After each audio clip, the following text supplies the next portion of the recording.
오늘 하루 하나님의 크신 은혜와 평강이 여러분의 삶에 가득하기를 기도합니다. 잠시 세상의 소음에서 벗어나 우리 영혼을 위한 귀한 양식을 나누는 이 시간에 여러분을 초대합니다. 만약 오늘 이 말씀이 누군가의 마음의 위로와 도전이 될 것이라 믿으신다면 공유를 통해 하나님의 사랑을 전하는 귀한 통로가 되어주시길 부탁드립니다. 여러분의 구독과 좋아요는 저희가 계속해서 이 귀한 사역을 이어가는 데 큰 힘이 됩니다. 주님의 이름으로 여러분을 축복합니다. 때로는 마음 깊은 곳에서 터져나오는 찬양을 10번이고 20번이고 반복하고 싶을 때가 있습니다. 천사들이 밤낮으로 쉬지 않고 외치는 그 고백처럼 말입니다. 거룩하다, 거룩하다, 거룩하다. 주 하나님 곧 전능하신 이여, 전에도 계셨고 이제도 계시고 장차 오실 이시라. 처음 이 구절을 읽었을 때는 어떻게 같은 말을 저렇게 끊임없이 반복할 수 있을까 생각했습니다. 하지만 그 찬양을 직접 마음으로 불러보면 깨닫게 됩니다. 반복할수록 그 의미는 더욱 깊어지고 우리의 생각과 영혼은 무한히 확장됩니다. 거룩하다는 고백을 할 때마다 하늘 보좌에 앉아 계신 감히 상상할 수도 없이 위대하신 하나님을 더욱 깊이 묵상하게 되는 것입니다. 그리고 자연스럽게 이런 질문에 다다릅니다. 나는 왜 이토록 위대하신 분을 더 찬양하지 못하고 살아왔는가? 때로는 이렇게 단순한 진리를 반복하는 것이 우리에게 꼭 필요합니다. 우리가 살아있다는 사실, 나는 살아있다, 살아있다, 살아있다고 외치는 것처럼 말입니다. 하나님께서 우리에게 이 귀한 생명을 주셨다는 사실을 우리는 매일, 매 순간 반복하며 감사해야 합니다. 오늘 우리가 함께 나눌 말씀은 갈라디아서 6장의 말씀입니다. 사실 이 말씀은 너무나 기본적이고 단순해서 이런 주제로 설교를 한다는 것이 조금 멋쩍게 느껴질 정도입니다. 메시지의 핵심은 이것입니다. 죄는 나쁜 것이고 하나님을 섬기는 것은 좋은 것이다. 정말 당연한 이야기 아닙니까? 죄는 우리를 해치는 것이고 하나님을 따르는 길은 우리에게 복이 된다. 너무나 명백한 진리입니다. 하지만 놀라운 사실은 바로 이 순간에도 우리 중 누군가는 죄악 속에 머물러 있다는 것입니다. 그리고 더욱 놀라운 것은 우리 마음 속에서 그 죄를 합리화하고 이 정도는 괜찮아, 그렇게 나쁜 건 아니야라며 스스로를 속이고 있다는 사실입니다. 심지어는 그것이 자신에게 좋은 일이라고까지 설득하기도 합니다. 반대로 하나님을 섬기는 것이 선한 일이라는 것을 알면서도 지금 당장 하나님을 위해 아무것도 하지 않고 있는 사람들도 있습니다. 그러면서 또다시 스스로를 합리화합니다. 지금은 때가 아니야. 나중에 해도 괜찮아. 오히려 지금은 쉬는 게 나에게 더 유익해라고 말입니다. 죄는 나쁘다. 하나님을 섬기는 것은 좋다. 이토록 명백한 진리를 우리는 왜 이렇게 쉽게 비틀어버리는 것일까요? 그 이유는 우리가 속았기 때문입니다. 그리고 가장 무서운 것은 다른 누구도 아닌 바로 우리 자신이 스스로를 속이고 있다는 점입니다. 갈라디아서 6장 3절은 이렇게 말합니다. 만일 누가 아무것도 되지 못하고 된 줄로 생각하면 스스로 속임이라. 우리는 이 구절을 읽으며 실제 자신보다 더 대단하다고 착각하는 사람들을 떠올리며 웃을지도 모릅니다. 우리는 그런 사람들을 주변에서 흔히 봅니다. 성경은 그런 이들이 바로 스스로를 속이고 있다고 정확히 짚어냅니다. 생각해 보십시오. 우리는 다른 사람에게 거짓말을 할 수 있습니다. 그럴듯한 말로 다른 사람이 나를 실제보다 더 나은 사람으로 믿게 만들 수 있습니다. 우리 모두 누군가에게 거짓말을 해본 경험이 있을 겁니다. 어떻게 하면 상대방이 완벽하게 속아 넘어갈지 머릿속으로 계획을 짜기도 합니다. 그런데 성경은 바로 그 일을 우리 자신에게도 할 수 있다고 말합니다. 스스로에게 거짓말을 하고 마침내 자기 자신마저 완벽하게 속이는 지경에 이를 수 있다는 것입니다. 성경에서 말하는 속임이라는 단어는 머릿속에서 벌어지는 일종의 정신게임을 의미합니다. 현실을 왜곡하고 생각을 비틀어서 결국 자신이 믿고 싶은 것을 믿게 만드는 과정입니다. 물론 때로는 다른 사람이나 사탄이 우리를 속여 죄의 길로 유인하기도 합니다. 하지만 성경은 분명히 말합니다. 우리 스스로가 자신을 속일 수 있다는 사실을 말입니다. 무언가를 너무나 간절히 원할 때를 떠올려 보십시오. 그것을 갖고 싶은 욕망이 너무나 강렬해서 우리는 마음속으로 그것을 정당화하기 시작합니다. 온갖 변명과 이유를 만들어내며 그것이 괜찮다고 스스로를 설득합니다. 그리고는 주변에서 자신에게 동조해줄 사람을 찾습니다.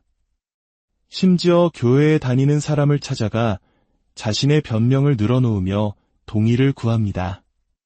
이런저런 상황 때문에 나에게는 이게 괜찮은 거 맞지? 그러면 그 사람도 이렇게 말해줄지 모릅니다.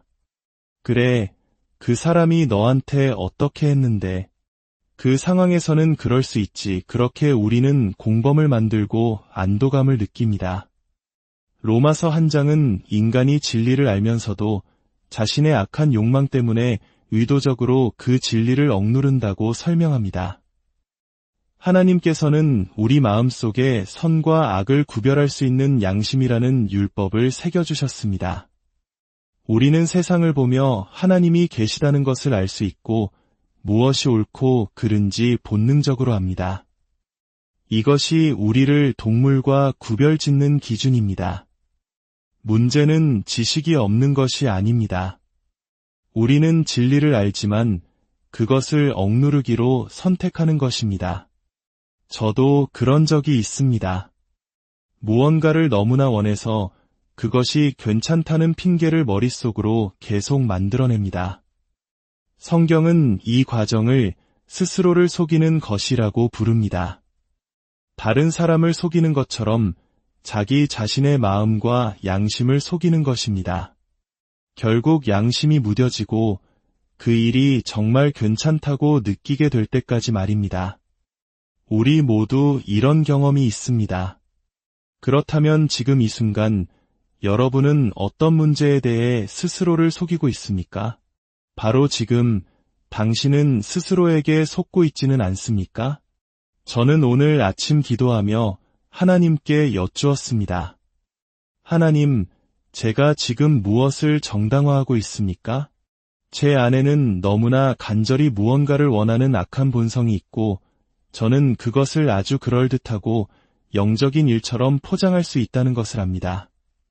제가 지금 어떻게 저 자신을 속이고 있습니까? 저는 제 인생의 마지막 날에 이르러 제가 평생 거짓된 삶을 살았다는 사실을 깨닫고 싶지 않습니다. 조금 우스꽝스러운 예시이지만 제 이야기를 하나 해드리겠습니다.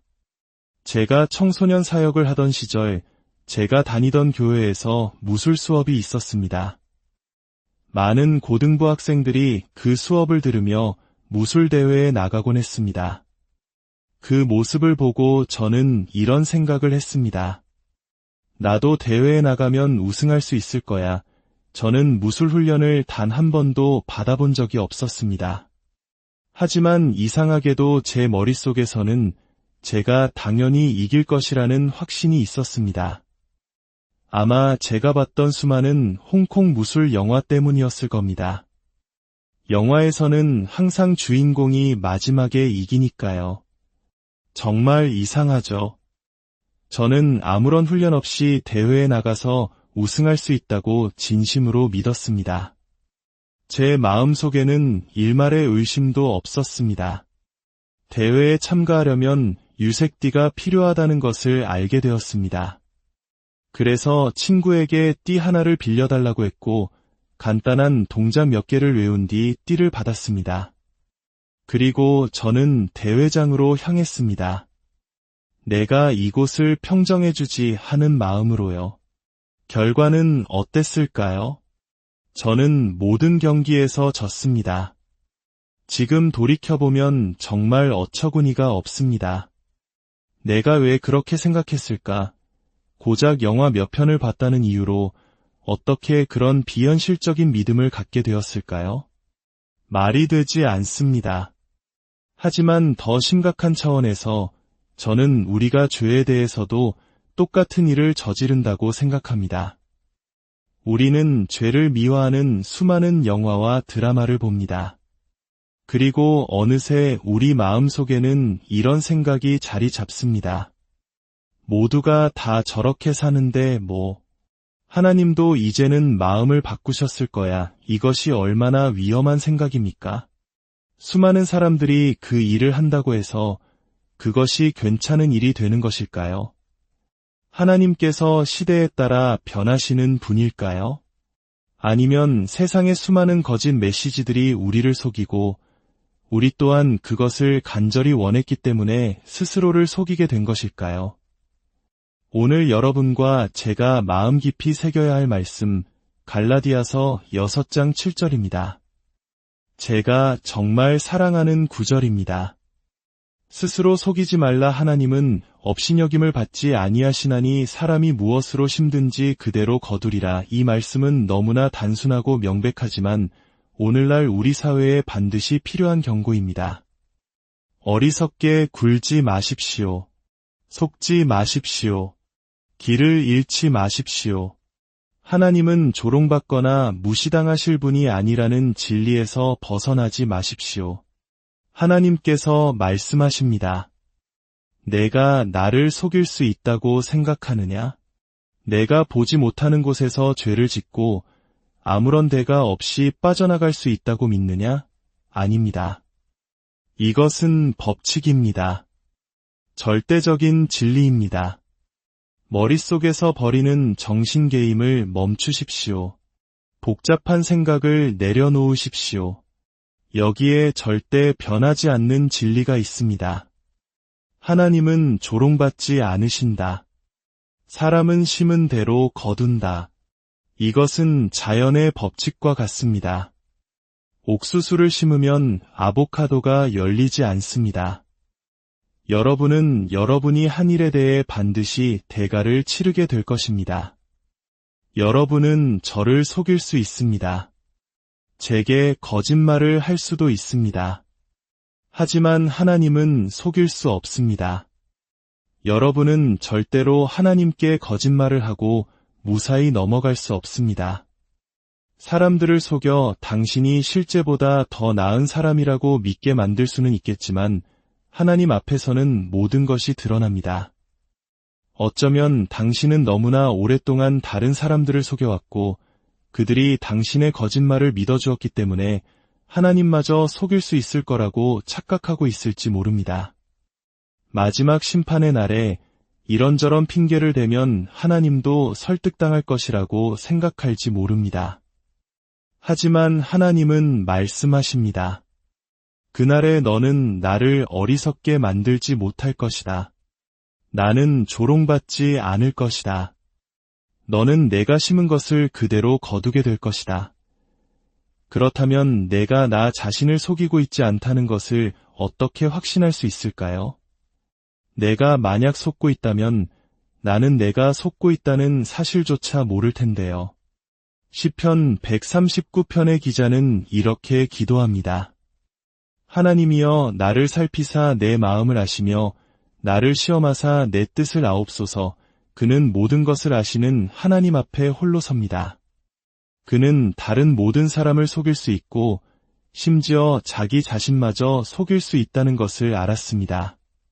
그래서 그는 모든 사람에게서 떠나 거룩하신 하나님 앞에 섰습니다. 그리고 이렇게 기도한 것입니다. 하나님, 지금이 심판의 날이라고 가정해 봅시다. 제가 당신의 보좌 앞에 서 있습니다. 이 순간 진실은 무엇입니까? 바로 그때 모든 거짓이 벗겨지고 진실이 드러날 것입니다. 거룩하신 하나님 앞에 서면 더 이상 속일 사람도 없고 스스로를 속이는 것조차 불가능해집니다. 모든 것을 아시는 하나님 앞에서 시편 기자는 이렇게 고백합니다. 모든 것을 아시는 주님, 당신이 저를 살피소서. 제 안에 있는 악한 행위를 당신이 알려주소서. 때로 저는 제 자신조차 제대로 볼 수 없기 때문입니다. 고린도전서 4장 4절에서 사도 바울은 이렇게 말합니다. 내가 자책할 아무것도 깨닫지 못하나 이로 말미암아 의롭다 함을 얻지 못하노라. 다만 나를 심판하실 이는 주시니라. 우리의 양심은 우리 자신을 속일 수 있습니다. 그래서 바울은 말합니다. 내 양심이 깨끗하다고 해서 내가 무죄인 것은 아니다. 나를 판단하시는 분은 오직 주님이시다. 모든 것을 아시는 하나님 앞에 나의 모든 교묘한 속임수와 나를 실제보다 더 나은 사람으로 포장하는 모든 방법을 꿰뚫어 보시는 하나님 앞에 섰을 때 그분은 나에 대해 무엇이라 말씀하실까요? 하나님은 말씀하십니다. 속지 말라. 나는 조롱받지 않을 것이다. 솔직히 말해봅시다. 교회를 다니는 사람들을 포함한 대부분의 사람들은 자신이 정말로 심판받을 것이라고 생각하지 않는 것처럼 살아갑니다. 언젠가 우리가 하나님 앞에 서서 그분의 심판을 받게 될 그날이 정말로 올 것이라고 믿는다고 말은 하지만 그렇게 믿는 사람처럼 살지는 않습니다. 하지만 성경은 그날이 반드시 올 것이라고 가르칩니다. 왜냐하면 하나님은 조롱받지 않으시는 분이기 때문입니다. 만약 심판의 날이 없다면 수많은 사람들이 죄를 짓고도 아무런 벌을 받지 않는 것처럼 보일 것입니다. 그들이 하나님을 조롱하는 것처럼 보일 것입니다. 하지만 하나님은 말씀하십니다. 아니다. 그날이 올 것이다. 나는 조롱받지 않을 것이며 조롱받을 수도 없는 존재이기 때문이다. 사람은 반드시 자신이 심은 것을 거두게 될 것이다. 왜냐하면 나는 속지 않기 때문이다. 갈라디아서 6장 8절은 두 가지 길을 제시합니다. 자기의 육체를 위하여 심는 자는 육체로부터 썩어질 것을 거두고 성령을 위하여 심는 자는 성령으로부터 영생을 거두리라. 우리가 투자할 수 있는 두 종류의 씨앗이 있습니다. 하나는 우리의 죄된 본성을 만족시키는 씨앗이고 다른 하나는 하나님을 기쁘시게 하는 씨앗입니다. 성경은 육체를 위해 심은 결과는 파멸이라고 말합니다. 이것은 법칙입니다. 죄된 욕망을 위해 심으면서 하나님으로부터 축복을 거둘 수는 없습니다. 인류 역사상 그런 일은 단 한 번도 없었습니다. 반대로 성령을 기쁘시게 하기 위해 하나님을 기쁘시게 하기 위해 심는다면 우리는 반드시 보상을 받게 될 것입니다. 그리고 그 보상은 영원한 생명, 즉 영원한 것입니다. 갈라디아서 5장 19절은 육체의 일이 무엇인지 나열합니다. 육체의 일은 분명하니 곧 음행과 더러운 것과 호색과 우상 숭배와 주술과 원수 맺는 것과 분쟁과 시기와 분냄과 당 짓는 것과 분열함과 이단과 투기와 술 취함과 방탕함과 또 그와 같은 것들이라. 전에 너희에게 경계한 것 같이 경계하노니 이런 일을 하는 자들은 하나님의 나라를 유업으로 받지 못할 것이요 이것이 우리의 죄된 본성입니다. 우리 안에는 이런 것들을 원하는 마음이 있습니다. 만약 우리가 그 방향으로 나아간다면 그 결과는 반드시 파멸과 썩어짐일 것입니다. 이것은 법칙입니다. 죄를 짓고 승리할 수는 없습니다. 하나님은 조롱받지 않으십니다. 문제는 여러분이 이 사실을 정말로 믿느냐는 것입니다. 지금 당신의 삶을 돌아보며 하나님께서 기뻐하시지 않을 일들을 하고 있다는 것을 알면서도 이것은 나에게 좋지 않아. 이것은 결국 나를 파괴할 거야 라고 진심으로 믿고 있습니까? 아니면 이 정도는 괜찮아라는 거짓말을 믿고 있습니까? 세상의 미디어와 문화는 우리에게 이런 것들이 그렇게 나쁘지 않으며 오히려 쾌락을 가져다 준다고 속삭입니다. 우리는 때로 영화를 보면서 주인공이 불륜을 저지르기를 응원하기도 합니다. 영화가 그것을 너무나 아름답게 포장하기 때문입니다. 물론 이 메시지는 정죄를 위한 것이 아닙니다. 우리에게 용서가 있습니까? 물론입니다. 저 역시 하나님의 은혜와 용서가 없었다면 이 자리에 설 수 없었을 것입니다. 이 메시지는 자신의 죄를 깨닫고 내가 한 일은 끔찍한 것이었고 하나님 보시기에 가증한 것이었습니다. 진심으로 죄송합니다라고 고백하며 하나님께 나아오는 사람들을 위한 것입니다. 그럴 때 하나님은 신실하시고 위로우셔서 우리의 모든 죄를 용서해 주실 것입니다. 하지만 제가 오늘 경고하고 싶은 대상은 여전히 죄 가운데 머물러 있으면서 혹은 죄를 지을까 고민하면서 어떻게든 빠져나갈 수 있을 것이라고 착각하는 사람들입니다. 그 길로 가지 마십시오. 반대로 성령을 기쁘시게 하기 위해 심는 자는 영생을 거두리라는 약속을 보십시오. 이것은 정말 놀라운 소식입니다. 우리가 지금 이 순간 하나님께서 내가 무엇을 하길 원하실까? 라고 생각하고 그 뜻에 순종할 때마다 우리에게는 영원한 보상이 주어진다는 것입니다. 죄가 주는 쾌락처럼 잠시 있다 사라지는 것이 아니라 영원히 지속되는 생명을 얻게 되는 것입니다. 하나님의 뜻에 순종하기로 결정했던 순간들을 돌이켜보십시오. 그 결정으로 인해 얻었던 기쁨과 생명력은 지금도 여러분 안에 남아있지 않습니까? 그것이 바로 영원한 생명입니다. 여러분 중에는 지금 이 순간에도 하나님을 섬기며 선한 일을 위해 애쓰는 분들이 계실 것입니다. 여러분은 영원을 위해 자신의 삶을 투자하고 있는 것입니다. 하지만 기억하십시오. 원수는 여러분을 낙심시키고 속여서 그 선한 일을 포기하게 만들려고 할 것입니다. 그래서 갈라디아서 6장 9절 말씀이 우리에게 필요합니다.